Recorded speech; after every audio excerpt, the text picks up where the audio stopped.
大家好，我係中環十一少，今日同大家講間非常具爭議性嘅內地公司科興。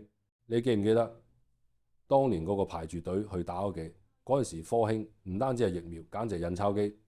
但係最近呢部印鈔機做咗單令違反常理嘅資本操作，呢間喺美國上市嘅科興股價停牌前得6.47美元，佢竟然宣布每股派息55美元。你冇聽錯，係股價嘅8.5倍，即係話你擺100萬入去。佢即刻嘔翻850萬現金俾你，派完錢之後，納斯達克話要踢佢出局，理由係交唔出2024年嘅數。好多人以為呢個係管理混亂，但我話你知，呢個絕對唔係失誤，而係一場精密部署嘅撤退戰。市場個版本係點講？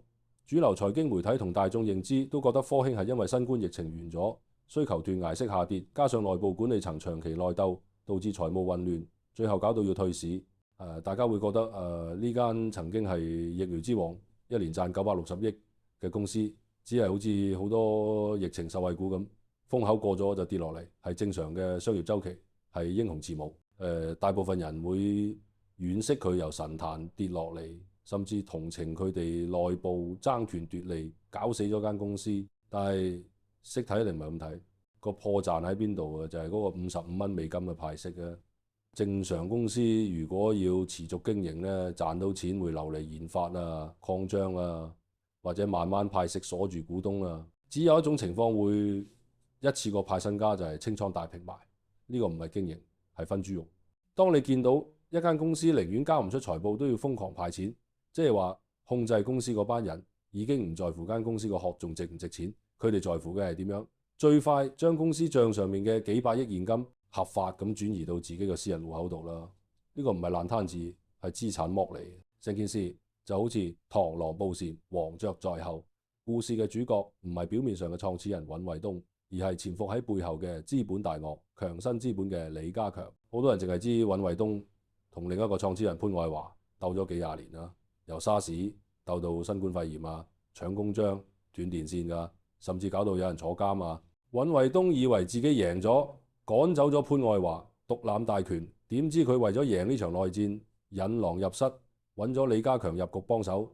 結果呢，當科興靠新冠疫苗賺到盆滿缽滿嘅時候，李家強呢隻黃雀就出手啦。李家強利用親友戶口螞蟻搬家，咁靜雞雞吸納科興股票，由6%買到變32%，成為單一最大股東。當尹衛東以為可以繼續做佢嘅疫苗大王嗰陣，李家強發動宮廷政變，利用大股東地位逼宮，要求分身家。而家你見到嗰個55蚊派息，其實就係李家強嘅戰利品。單係首輪分紅，強生資本咧就帶走咗6.88億美元，接近50億人民幣嘅。尹衛東辛辛苦苦搞科研啦，跑審批啦，起廠房啊，最後個果實啊，俾個玩資本遊戲嘅人一啖食咗咯。呢個就係現實世界嘅規則、技術同情懷喺絕對嘅資本權力面前啦，脆弱得好似張紙咁。科興被除牌 ，Who cares？ 對於莊家嚟講，即係雞已經生完金蛋，殺雞取卵先係利益最大化嘅做法。所以唔好再用道德或者商業邏輯去分析呢件事。當一間公司擁有遠超佢未來創造能力嘅現金流嗰陣，佢就唔再係一間公司，而係一塊流住血嘅肥肉，必然會引嚟鯊魚。如果對我哋分析有興趣，記得訂閱我哋嘅中環十一少，仲要撳埋個鐘仔，咁就唔會錯過我哋嘅最新內容。下次再見。